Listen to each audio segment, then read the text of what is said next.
This is Intercepted.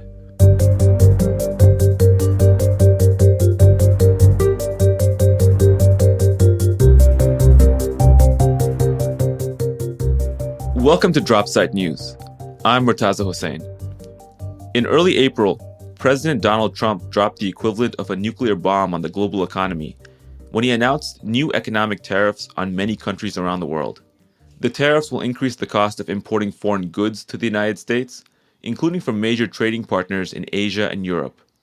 Particularly hard hit by the measures was China, which was targeted with a staggering 145% tariff on imports.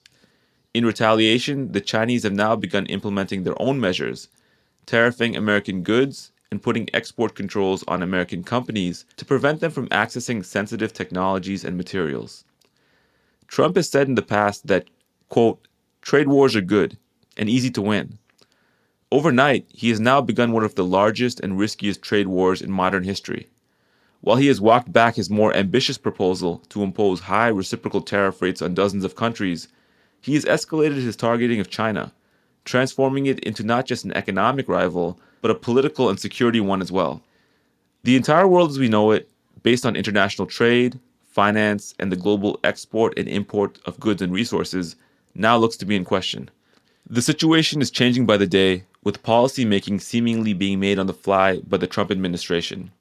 But the implications of all these changes are likely to be profound, not just for countries in Asia, Africa, Europe, and Latin America that have depended on the US as an export market, but for Americans themselves, who may see prices of goods soon skyrocket, along with shuttering businesses and job losses unseen in decades.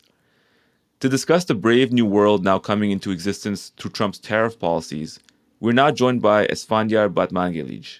Esfandyar is the founder and CEO of the Bourse and Bazaar Foundation, an economic think tank, and an expert on economic sanctions and statecraft. Esfandyar Batmanghelidj, welcome to Dropsite. Thanks for having me. So Esfandyar, many people have been watching, I think most people have been watching the developments of the past week with Trump's tariff announcements. This announcement of a very, very sweeping and you could even say draconian tariff regime. Just to give listeners a sense of what exactly is taking place and what's come into effect now, can you describe what the nature and character of these announcements were and how, at least in the interim period, the short term, they may be expected to affect Americans' ability to transact and do business with the rest of the world? Yeah, I think it's a really good question to go back to what is the character of these moves that the White House has taken and that President Trump is staking so much of his political capital on. The president used a piece of legislation that goes back to 1977 called the International Emergency Economic Powers Act, or IEPA.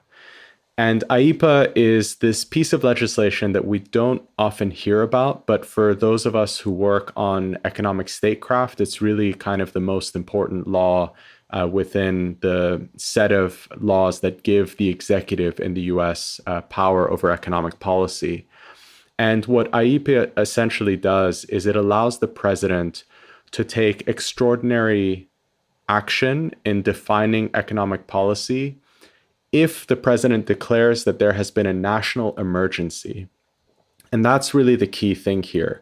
In order for President Trump to apply the tariffs in this way, on April 2nd, he declared a national emergency. And what's really striking is that this isn't the first time that national emergencies have been declared in order to have a president start to apply different kinds of economic policies, whether those are sanctions or export controls or tariffs. In fact, you've had this happen as the count that I saw is that as of January of 2024, there had been 69 such national emergencies declared. But I think what's different about this time is that the president wasn't just declaring a certain country to be a threat to the US national security or a certain set of activities. He actually basically defined the structure of foreign trade as a national emergency. And within that, more specifically, the president is saying that the current US trade deficit is a national emergency, and for that reason, he's able to apply these tariffs. And I think the chaos that we're seeing in international markets is largely a reaction to the fact that the US president is using this really extraordinary authority overriding Congress, for example, and breaking with a lot of convention in terms of how tariff policies have been used in the past. And we've sort of crossed the Rubicon. I think we're in really new territory here. And it goes back to, as you said, the character behind this move. So, for our listeners who are trying to understand the implications economically, so obviously the tariffs, they affect the price of, they're a fee, imposed upon imports and exports, like an additional tax imposed upon them. A lot of our economic world that we've grown up in the last several decades has been built upon the presumption of relatively free trade around the world. The U.S. has outsourced labor and imported goods and so forth. And, I think most of us are accustomed to living in a world like that. Given the extent and severity of these tariffs, what kind of economic transformations might be expected in the United States? Yeah, I mean, transformation is an optimistic word to use in this context. I think the reality is that Trump believes, it would seem, and some of his advisors seem to believe, or at least are publicly continuing to give the impression that they believe that holding the line here and maintaining these tariffs creates the economic incentives for a transformation of the American economy. And the thing that I think is of specific concern here is that President Trump, going back to his first term, has made a point of criticizing the fact that the US economy really deindustrialized over the last 30 or so years. And the notion there is that the US used to have a strong manufacturing base. We used to have factories that produced goods that were consumed at home, but also exported abroad, and that this all changed. And the culprit for this change, in the view of a lot of Trump's advisors and Trump himself, is that essentially we have one big player in the global economy that has distorted the playing field and has weakened American industry, and that's China. And that characterization that China is responsible for American deindustrialization is almost certainly unfair. A lot of the fundamental reasons why you have things in the US like the Rust Belt, where communities that were formerly built around blue-collar jobs and factories producing goods for domestic consumption are no longer there and are significantly economically deprived as a result, is really a result of US policy choices. But there isn't really a reckoning with that. And I think it's easier in some ways for the US at this moment to kind of point to this external cause for a lot of these ills. But it goes back to Trump's first term. I mean, in his inauguration speech in 2017, Trump talked about the fact that, we lost American jobs and factories closed, and he promised that he would rebuild it. There was some effort through the trade war in the first Trump term to try and rebalance the terms of trade with China. And in some ways, the tariffs that we're seeing now are really just a continuation of those policies, but taken to their logical extreme. In terms of what is likely to happen, the reason a transformation, I don't think, is really on the cards is that the Trump administration seems to misunderstand what it actually takes to revitalize American industry.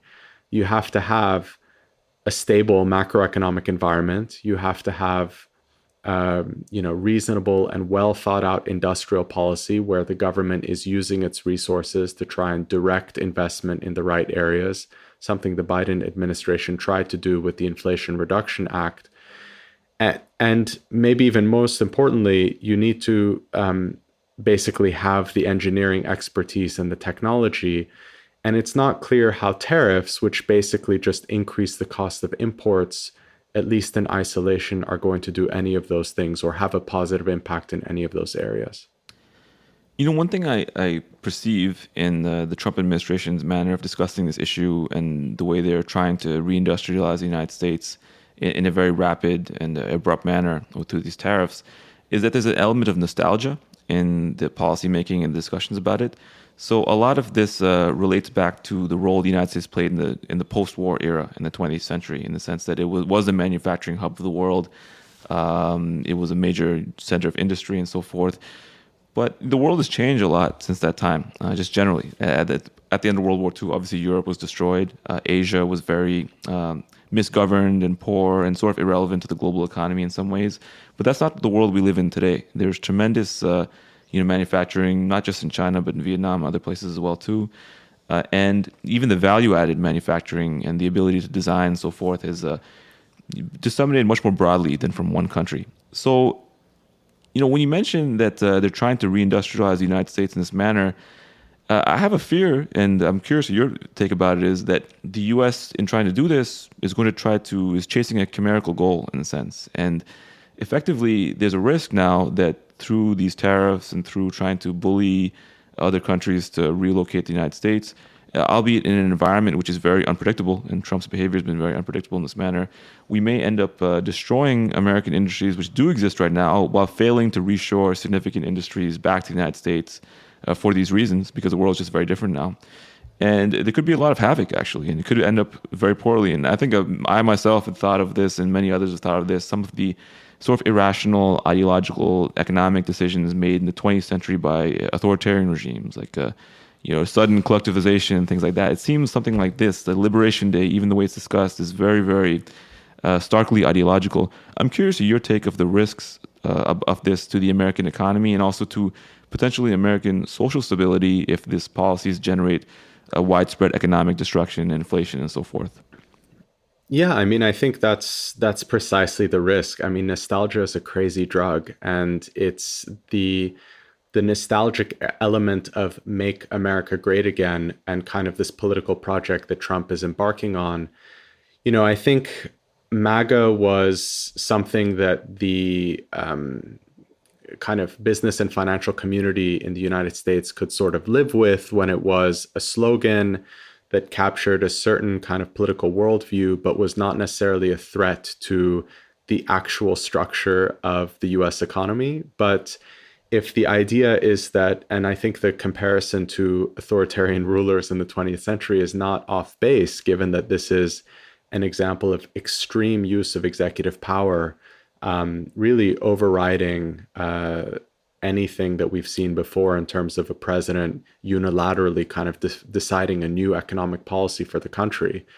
So that comparison, I think, is fair. And, ultimately the consequence is going to be that you have this massive disruption with no guarantee that there is the acumen to actually lead the country to some better formulation of economic policy. And the best reflection of this risk and the concerns that everyone has is basically the fact that the markets are in total chaos right now. If the markets believed that this was a dramatic yet necessary step to rebalance the US position in the global economy and figure out a more equitable trade arrangement between the US and China and the US and other countries with which it runs a goods deficit, then the market might take a hit in the short term, but you wouldn't have this basic feeling that we have at the moment that we're staring at something akin to the global financial crisis or the Great Depression. That is not a vote of confidence in the ability of this administration to indeed make America great again. What is doubly concerning is that so far, the president and key administration officials don't seem to care that the markets are in chaos. I think a few days ago, Trump even posted a meme that said Trump crashed the economy, as though that was some good outcome, basically, that he was happy about because he thinks that pain is necessary for this process. Ultimately, the whole diagnosis of the problem here is wrong, in my view. I think there, are certainly valid concerns around the nature of the US goods deficit in trade with other countries. I think there is absolutely areas in which the US should have a more robust industrial policy, investing in its manufacturing base, making sure that those blue collar jobs that have been this kind of like political chimera for so long, as you put it, that they can actually be redeveloped in an organized way and bring some, prosperity back to communities that had lost it.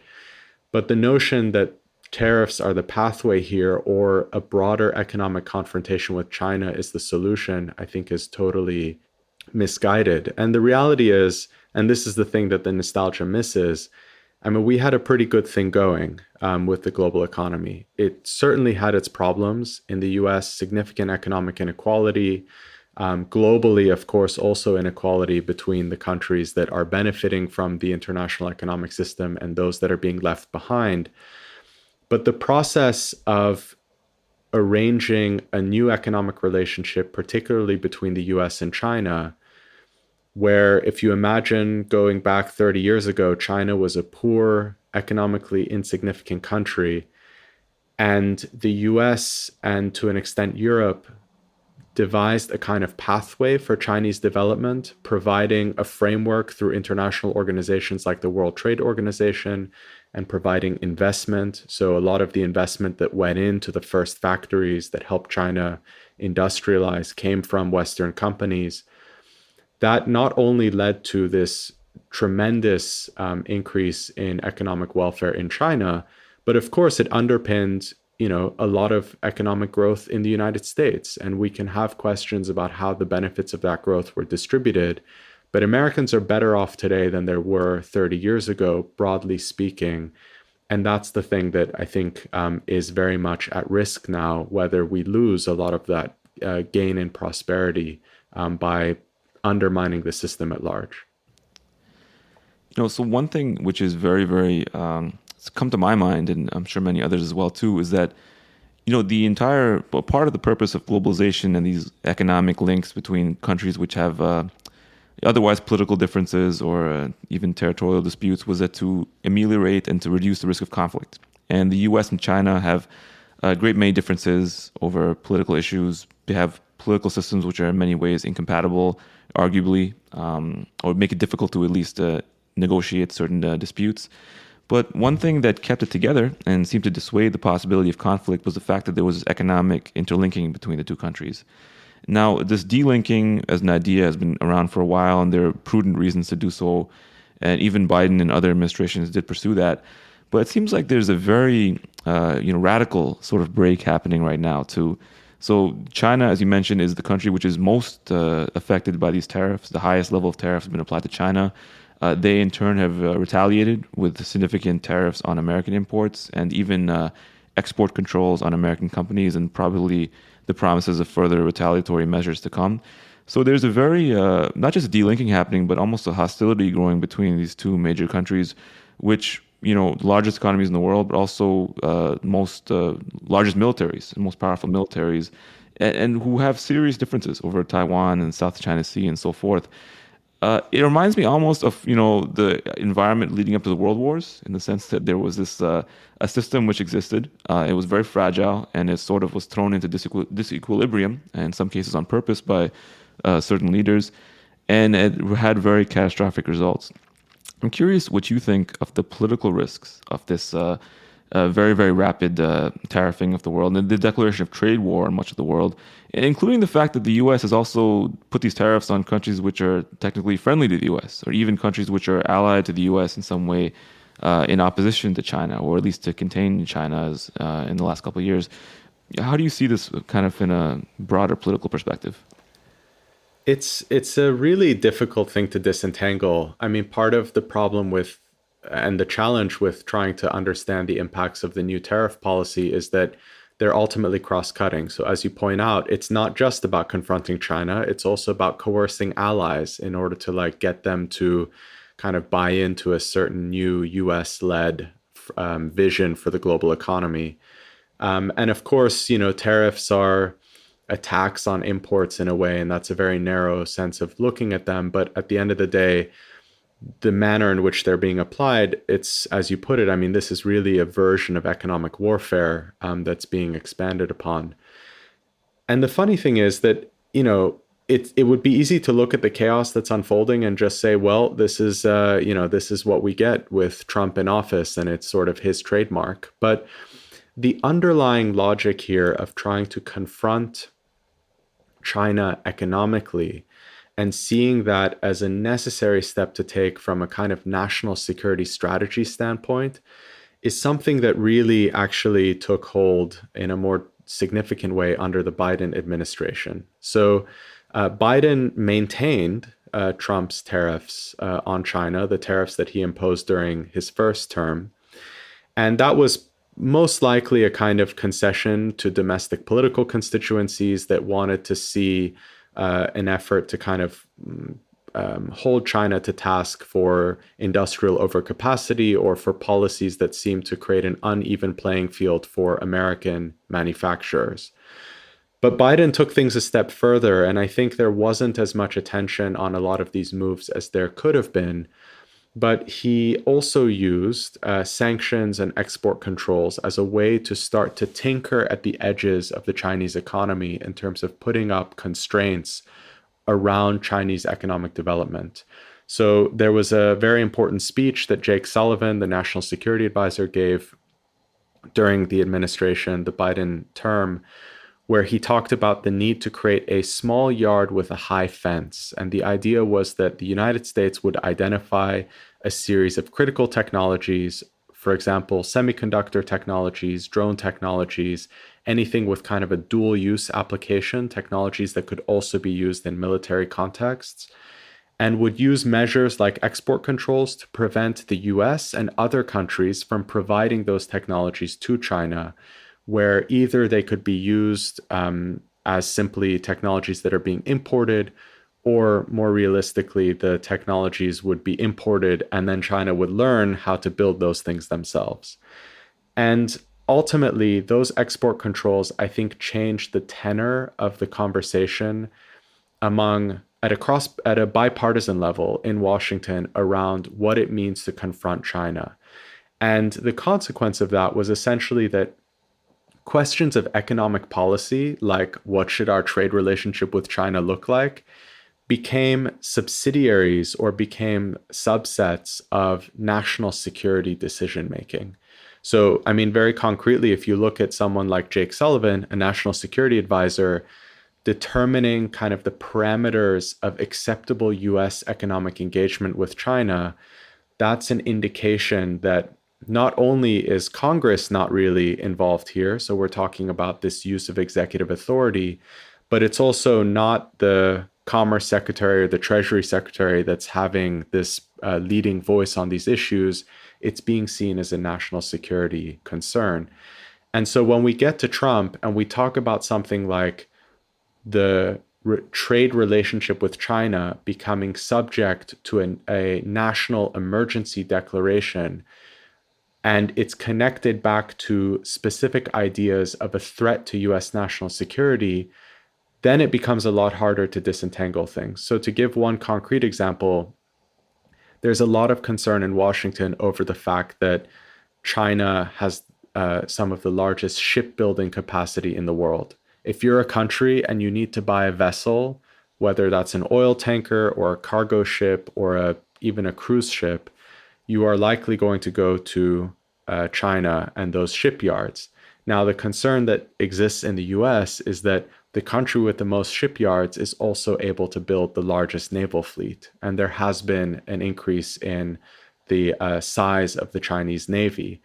And the US has a very atrophied and small sort of shipbuilding industry. And so suddenly something that looks like it's a question of trade, China is selling a lot of ships around the world, is actually a question of national security. China's in a better position to build a large navy. And the conflation of the two is making it very difficult to have a sort of sober conversation about the global economy versus having a very sort of frantic conversation about preparing for an inevitable military conflict with China. And so going to your point, no longer can we take for granted the idea that economic relations between the two countries are a factor in moderating the risk of conflict. If anything, we're looking everything through a paradigm today in Washington that the particular economic relationship we have is tilted in China's favor, and we're ill prepared for a future war. In the last few days, since these measures were announced and came into effect, there's been a tremendous amount of panic, I would say, in the United States, particularly among people who directly see the forward effects of these policies. And business owners and so forth, small business owners who are relying on international supply chains, like many or most businesses in the United States do.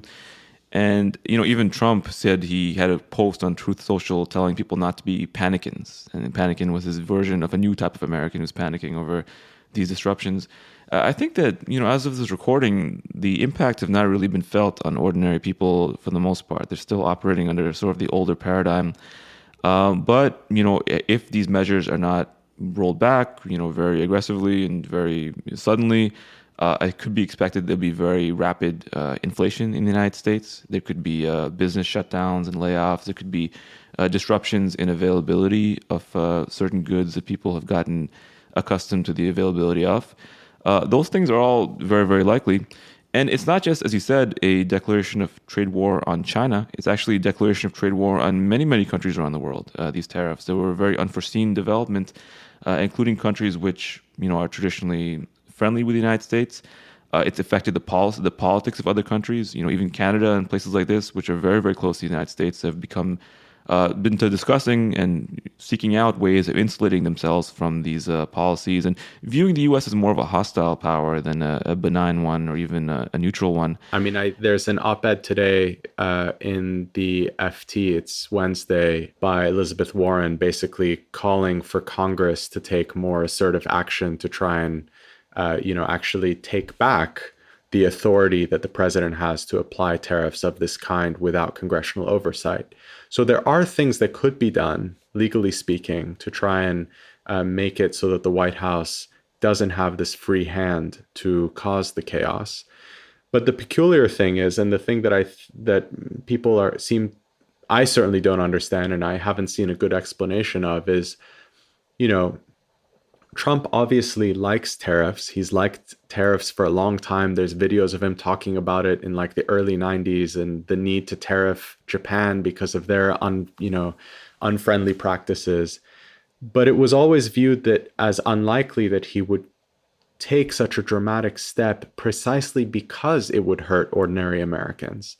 And, the weird situation is that right now, sure, most of the pain is limited to the market. So it's affecting a certain kind of American that, which is a lot of Americans, but a certain kind of American that has a 401k or, has assets invested in the market. But ultimately, once the price increases come from the trade disruptions associated with the tariffs, anyone that's just going to do their basic shopping is going to see the impact. Anyone that runs a small business that imports goods is going to have a really hard time passing on those costs to their customers without losing a significant amount of their business. And the base case now from most of the analysts is that we're heading into a recession, completely self-inflicted recession. So much for the soft landing that the previous administration tried so hard to engineer coming out of the COVID shock. So, we're in this sort of unprecedented territory because I think you have an American president that appears very comfortable with the idea that American voters will feel significant economic pain. So far is sticking with the message that, no pain, no gain, and basically they shouldn't panic. And the concern, I suppose, is that is sort of consistent with, again, this authoritarian turn in American politics, that you have this multiple set of crises that are emerging, a crisis where the executive has too much authority and Congress isn't there to check it, a crisis where the kind of politician that is in power appears to have contempt for his voting base or believes that voting base is just going to stick by him with blind loyalty, even if they are enduring direct economic pain. And then you have an international community that's really struggling to figure out how to respond to the US because they had essentially subcontracted or, let's say, granted the US this extraordinary privilege to run the global economy for the better part of the last century. So the confluence of all of these things means that someone like Trump comes into office, is able to make these decisions. And, it's unclear where you get the pushback. Is it that Congress steps up and asserts its authority? Is it that ordinary people and voters make their voices heard and start to push back against Trump? we don't have elections for a while of any significant scale. So that's going to have to be something like protests. Are Americans really do they have experience mobilizing against a president in that way, in the way that you might see in a country like Argentina or Greece, where austerity policies are something that people push back against?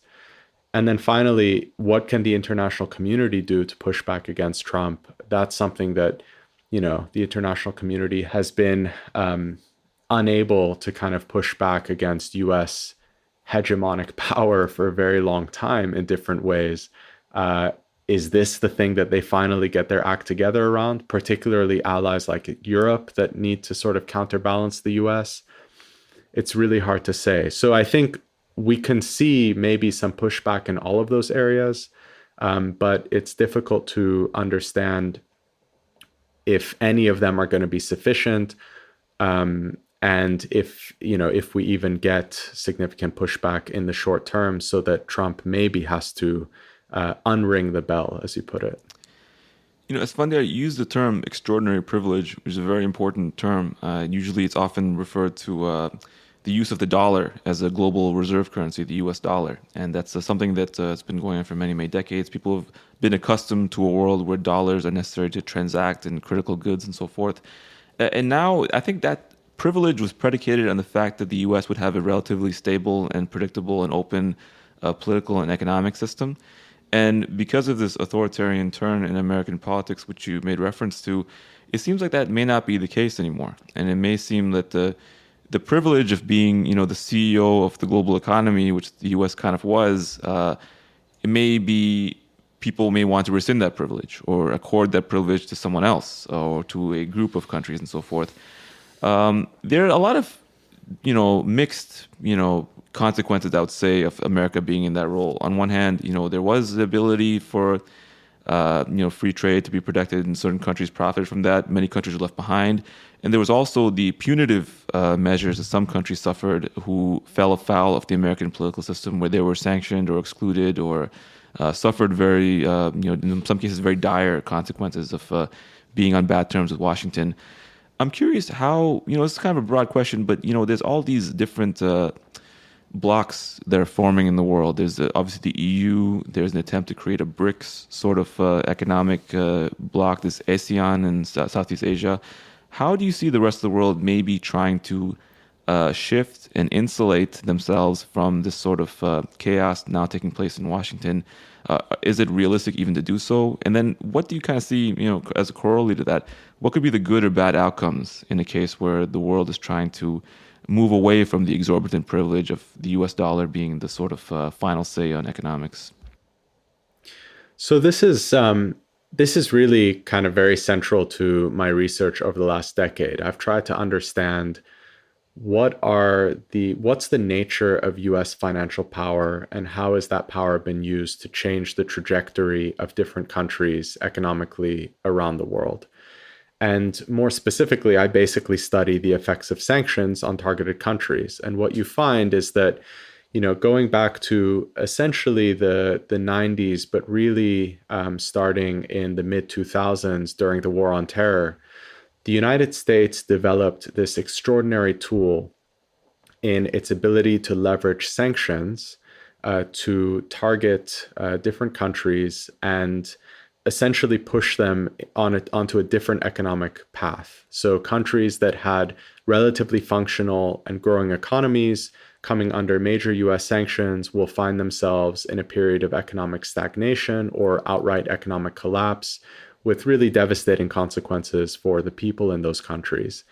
And the US developed this power in large part because during the War on Terror, after the engagements in Afghanistan and Iraq, there was a view that the US was somewhat overstretched, militarily speaking, but that there were still significant range of national security threats that needed to be addressed.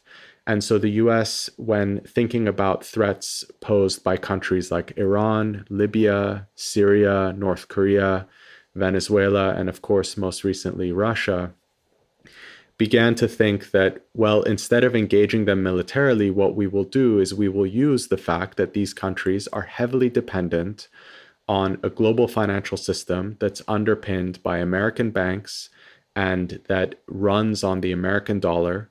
And by creating basically these legal tools in the form of sanctions that prohibit US companies from engaging with certain countries in the case of primary sanctions, or in the case of secondary sanctions, which are even more extraordinary, basically say that any non-US companies that might transact with a country that is under secondary sanctions will no longer be able to benefit from access to the US financial system, that those measures would prove sufficient to create a lot of economic pain in targeted countries. And in theory, although this has not really been borne out, would mean that the US could coerce those countries into changing its behavior. Now, this strategy seemed to work really well because the US, initially working multilaterally, but more recently working more unilaterally, was able to construct these sanctions regimes that had a dramatic impact on the sort of economic situation in countries like Iran or Syria or Libya, and did, from the standpoint of the US, reduce the available resources for rogue regimes to threaten the United States. What's interesting is that the underlying authority for the use of sanctions in this way, which were often imposed via executive order, is that same IEEPA law from 1977 that I mentioned at the top in the context of, what authorities Trump used to apply the tariffs. And what's also interesting is that, despite the fact that Congress saw that different presidents were using sanctions in a very aggressive way, and despite concerns that the overuse of these sanctions could create problems for the US stewardship of the global economy, Congress didn't do very much to check that power. It basically continued to allow the president to use IEEPA, declare national emergencies, and then impose sanctions on what the US considered to be its adversaries. So how does that connect to where we are today? The concern around the overuse of sanctions was that eventually countries around the world, those countries that were being targeted by sanctions, but also other countries that feared being targeted or were concerned that the US had this extraordinary power, would begin to recognize that being enmeshed in a global economy dominated by the US financial system was a liability, and that would push countries to adopt what you could call anti-dollar policies. And those policies meaning using currencies other than the dollar to do international trade, building reserves in currencies other than the dollar, and not, for example, exporting capital to the US financial system, that would basically lead us to a situation that, you often hear the buzzword of de-dollarization. Now, the crazy thing about where we are is that, just today, again, in the Financial Times, I'm reading a sentence that markets have lost faith in kind of the US stewardship of the economy, and that there is de-dollarization occurring as people start to offload their US treasuries. We're in the very early stages of that, but we have this weird possibility where the US developed this financial power principally using sanctions, and thought that it had this really extraordinary tool. Suddenly, those same authorities are used to apply tariffs in a certain way, and then actually that becomes the trigger that leads countries around the world to recognize that, maybe this US financial system isn't all that it's cracked up to be, and we need to be more serious about finding alternatives. People weren't very serious about finding alternatives up until this point, but that may be changing. Esfandyar, to conclude, we're in a situation of grave uncertainty. And this tariff announcement and Liberation Day, it really blindsided, I think, most people around the world, not just the United States, and even potentially many people who supported President Trump or even were part of his administration in some capacity. So we don't really know what's going to happen yet, but there are grave potential consequences for these policies. Can you tell me briefly what you see as the best case outcome in the short term from this announcement, and what could be the really bad case outcome if this does not go well? I think it's very difficult to come up with the best case. The best case is that, Trump basically ends up conceding, rolls back the tariffs, and we try and go back to some semblance of where we were, even a week ago, where, these unprecedented things had not happened. And within that, then there would need to be steps from, let's say, Congress to make sure that these authorities don't lie in the hands of the president solely, and that there are more checks on the executive with regards to kind of using economic policy in this very confrontational, combative way. But the worst case scenario, which I think is more likely, is that we end up in a position of significant just turmoil. And there will be people, I think, who sort of are cheerleading from the sidelines for this idea that these disruptions might lead to de-dollarization, that they might sort of dethrone, I should say, the US from its position in the global economy.